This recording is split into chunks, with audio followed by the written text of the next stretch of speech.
Chapter 8. It was cold waiting in the water of the moat. So, when Rupert disappeared into the mansion, I slowly climbed out and waited by the drawbridge gate next to the castle. Now only Datcherd, Bersinan, and the Ch.8 were left to protect the king in his prison. If only I had the keys to the king's room, but I knew I had to be patient. It was a quiet night, and it was about 1 o'clock in the morning, when there was a loud noise from the mansion. I looked up at one of the windows and saw a shadow walk across the light. A woman's voice cried, "Help! Michael! Help me!" It was Antoinette de Mauban. This was exactly what I had asked her to say in my message to her, but it was around an hour too early, before my friends had reached the front door to the mansion, and before Johann had time to open it. I pulled out my sword and stood ready for what might happen. Then I heard her calling again. "Help, Michael! It's Rupert Hentzau!" called Antoinette. Michael must have heard Antoinette de Mauban call out, because I then heard him running to help her with his servants. There was now a large argument. "This woman's been writing secret letters to Rassendale," I heard Rupert call out. "She needs to be punished." "She's my guest," I heard Michael say. "It's you who needs to be punished." There was a shout and a noisy sword fight began in the room. It was hard to see what was happening, but briefly I saw Rupert and Johann through the window. "That's for you, Johann," Rupert called, striking his sword at him. "I know you're Rassendale's spy." What had happened to Johann? What if he had been hurt? How could he open the door for our men? From the noises in the room, it seemed that Rupert was now fighting many men. Surely he would be caught. However, at the next moment, there was a loud cry, and Rupert jumped out of the window and down into the moat below, where he swam away. Somehow he had escaped. A minute later, the Ch.8 appeared in front of me, so I struck him with my sword and he fell to the ground. Quickly, I looked through his clothes for the keys. There were 3. At least I could enter the room where the king was being kept prisoner. Opening the first door, I found myself at the top of some steps which led into a cold, dark room. The only light came from a small candle in one corner. As I walked down the steps, I could just hear voices coming from the room, where the king was kept behind the second door. Carefully walking towards the door, I stepped back quickly when it was suddenly opened. Now I could hear Datcherd speaking. "We mustn't kill him yet or there will be trouble." When a person appeared, I struck him with my sword. It was Bersinan, who fell heavily to the ground, understanding there was a danger. Datcherd closed the door fast. Now, surely, he was alone in the room with the king, and, remembering their plan, I knew the king was in real danger. Taking one of the keys, I quickly unlocked the door to the second room and opened it nervously. I think I expected to see the king had already been killed, but once inside the room, I was relieved to see that Datcherd was being held by the king's doctor. The king, weak from illness and chained in one corner, looked on in fear.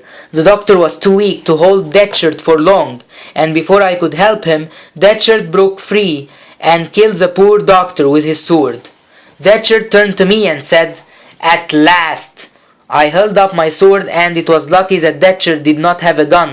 We began to fight. He was a much better swordsman than me, and knew all the tricks. He smiled when he cut me on the arm, and I would soon have died if the king had not held me. "My cousin Rudolph!" he cried, as if he only now realized who I was. He reached forward and pushed the legs of a chair into Datcherd's body. "Push hard!" I called. "Push against his legs!" With the legs of the chair against him, Datcherd found it hard to stand up. This made him angry, and he struck the king hard with his sword. But as he did so, he fell over the doctor's body. It was easy for me to kill him as he lay on the floor.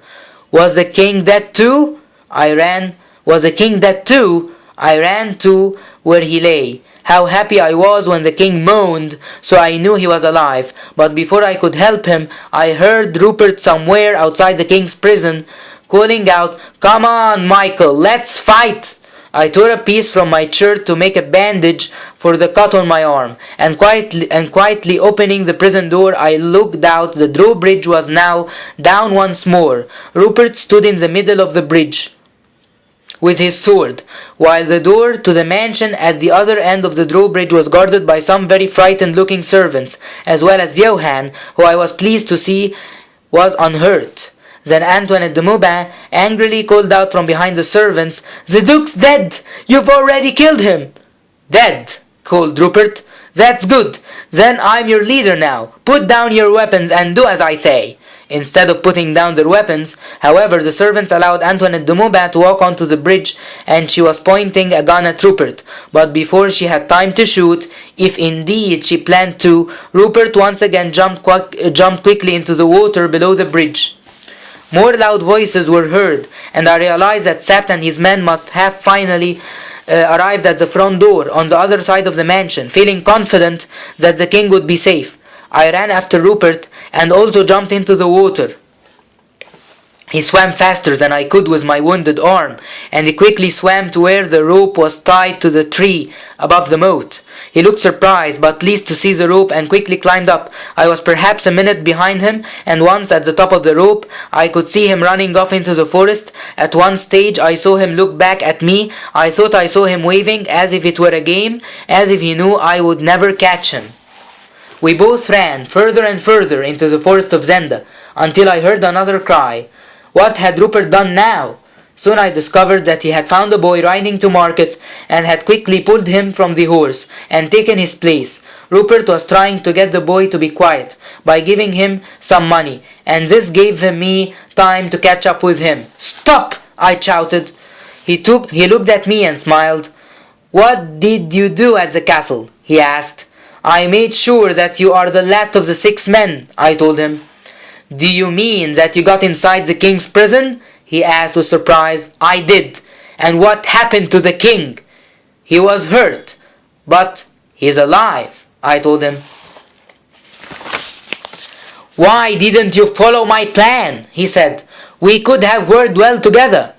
"Get off your horse and fight like a man," I said. I ran at Rupert with my sword, but still on his horse, he easily pushed me away with his own sword. I ran at him again and managed to cut his cheek. But now he rode at me with his sword held high. I would surely have been killed, but at the moment there was a shout that Fritz arrived on another horse carrying a gun. Rupert stopped and looked at us. He understood that he could not fight us both, so he turned the horse and rode away as fast as he could. "Go after him," I said to Fritz. But Fritz was looking at me, not at Rupert. "Sir, you don't look well," he said, and I suddenly felt very weak. Fritz got off his horse and ran up to me as I fell to the ground. "Is the king safe?" I asked him weakly. "Thanks to you, he is," said Fritz. "But you're injured. Here, let me help you." Next to us, the young boy looked on with wide eyes. "Isn't that the king?" he said, pointing at me. Fritz ignored him. After a long rest, I felt strong enough to walk back, leaning heavily on Fritz's arm. I later learned from Fritz and Antoinette de Maubin what happened that night at the castle, and the events leading up to it. A few months earlier, the Duke had met Antoinette de Maubin in Paris, and had asked her to Ruritania to see the coronation. She respected the Duke and was pleased to be his guest. However, some of the Duke's servants told her servants about the Duke's ambitions to be king. She did not like his evil plans and decided to warn me of everything he wanted to do. When the Duke found out that she had warned me in Strelsau, he tricked Antoinette de Maubin by inviting her and her servants to his castle. Once she was there, he made sure they could not leave in order to stop her telling anyone about his plan. Luckily, with Johann as our spy, Antoinette was still able to send us letters, and we could use her position in the castle to help us. Somehow, however, Rupert discovered that she was helping us, so he wanted to punish her by chance. He chose the very night that we were attacking the castle. When Michael came to see what was happening, Rupert killed him in the fight that followed. Rupert, it seemed, believed that without the Duke, I really would stay as the king and somehow reward him for his evil work. He did not understand that I was pretending to be the king for the good of Ruritania. He believed I wanted to be king forever. Because Johann was helping the Duke, he could not open the front door for Sapt and his men at 2 o'clock, and it took a long time before they could finally enter the mansion. They did this just as Rupert was escaping from Antoinette de Moubin. Soon, Sapt found the king lying in his prison, hurt, but still alive. Soon Sapt found the king lying in his prison, hurt, but still alive. He was carried with his face covered to the mansion. Where Antoinette helped to look after the poor king until another doctor could arrive. Meanwhile, Fritz came to look for me, knowing that I must have run off into the forest after Rupert. Back at the castle, Colonel Sapt had to ask Johann and Antoinette de Moubin to guard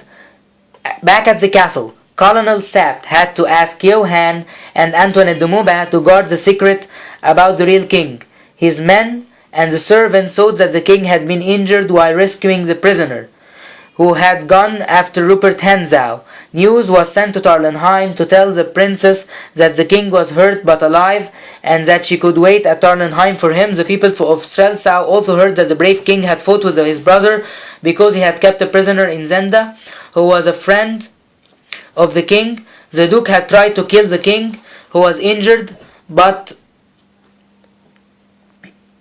the evil duke had died. However, Princess Flavia did not want to wait at Tarnenheim and asked Marshal Strackings to take her to Zenda at once so she could see the king. Her coach was approaching the castle as Fritz led me back from the forest. When he saw the coach, I quickly hid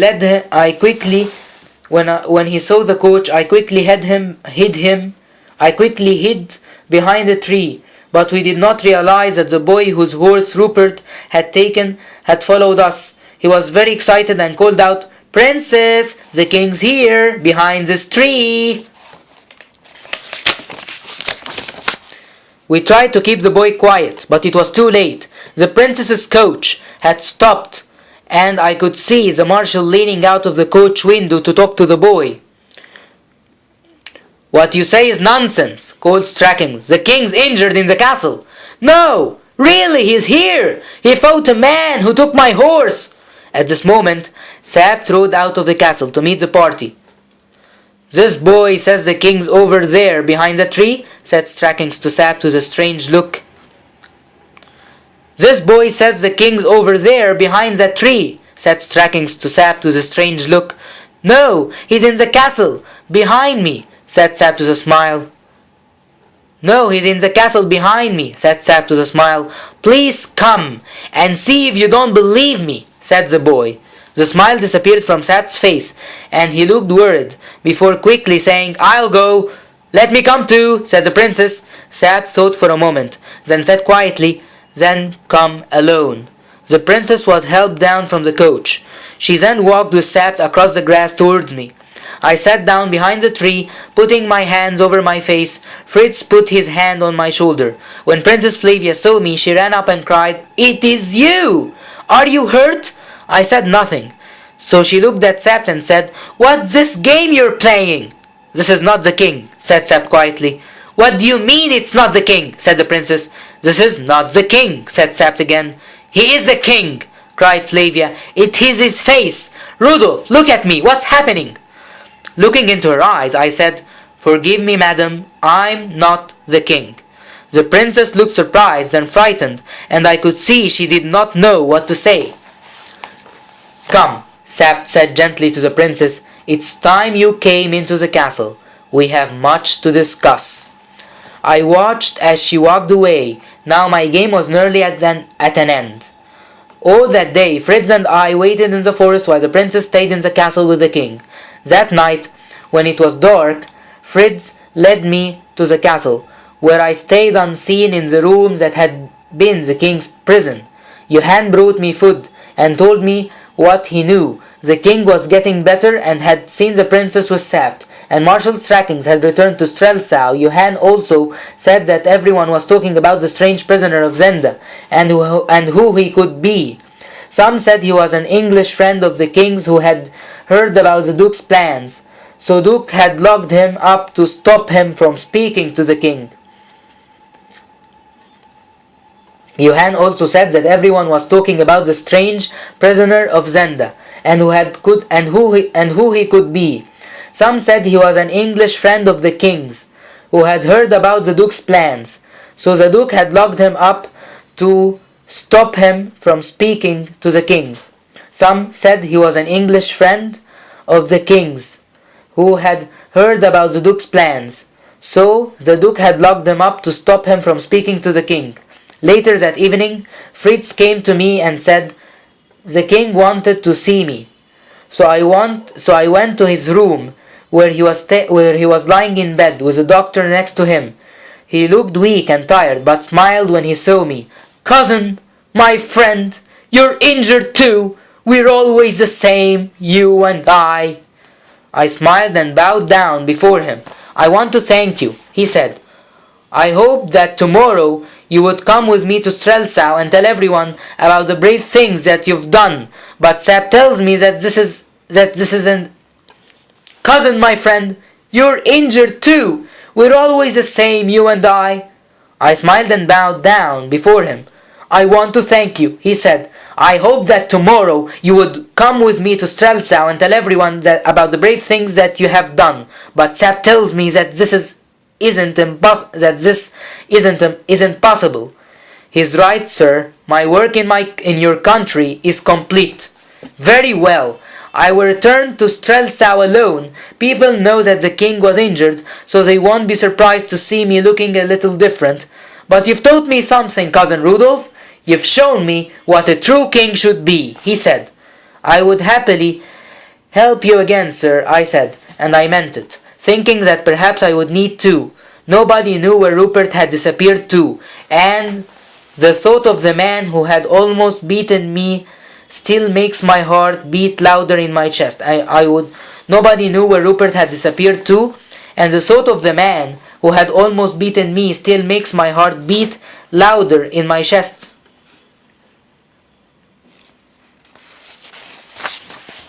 "The princess has asked to see you too," said the king. "She can come in now." "Does she know everything?" I whispered before she arrived. "She does," the king answered. The princess came into the room, and I bowed down to her. "It seems you have tricked me," she said, but not unkindly. "I would like to apologize to you for this," I said. "You do not need to apologize. I should thank you for all you have done for Ruritania," she said. "I've learned all about duties and responsibilities," I said to her. "It's a lesson I'll never forget." "And we'll never forget how you've helped the king," she replied. The king smiled and closed his eyes and fell asleep, and the doctor said it was best if I left him. I bowed and left the people who would shape the future of Ruritania, not knowing that I would never see the king, the princess, or Rupert ever again. I bowed and left the people who would shape the future of Ruritania, not knowing that I would never see the king, the princess, or Rupert ever again. A few hours later, Captain Fritz bowed down to me as I got on a train at a small station near the border with Ruritania. A few hours later, Captain Fritz bowed down to me as I got on a train at a small station near the border with Ruritania. The other passengers on the train must have thought an important person in a large coat and hat was about to leave their country, but it was only I, Rudolf Rassendale, an English gentleman. When I finally returned to England, I had some explaining to do. My brother Robert and his wife Rose told me that everyone had been looking for me, and Rose was very disappointed when I told her I had not written a book. "At least the ambassador has a job for you soon," she said. "He now knows which country he will be sent to." "Where that?" I asked. "Ruritania. Sir Jacob Borrowdale is to be the British ambassador in Strelsau." "I don't think it would be a good idea for me to work there," I said. "But you promised you would take the job," cried Rose. "You're right, but please, look at this," I said, showing them a photograph in a newspaper which showed the king's coronation. There was I, with Sap, Fritz, Michael, and the princess, Robert, and Rose looked at it in amazement. "Yes, You look very like the King of Ruritania, said Rose, but this is just an excuse. You could have become an ambassador yourself one day. If you don't go, you'll never be anyone important. I knew, however, that I did not need to go. I had been something far more important than an ambassador. I had been a king. I remembered and understood those words Rose had said to me all those months ago. A person with a position in society has responsibilities, but even without a position in society, we all have a duty to help other people when we can, and we all become better people for doing so. But even without a position in society, we all have a duty to help other people when we can, and we all become better people for doing so. The end.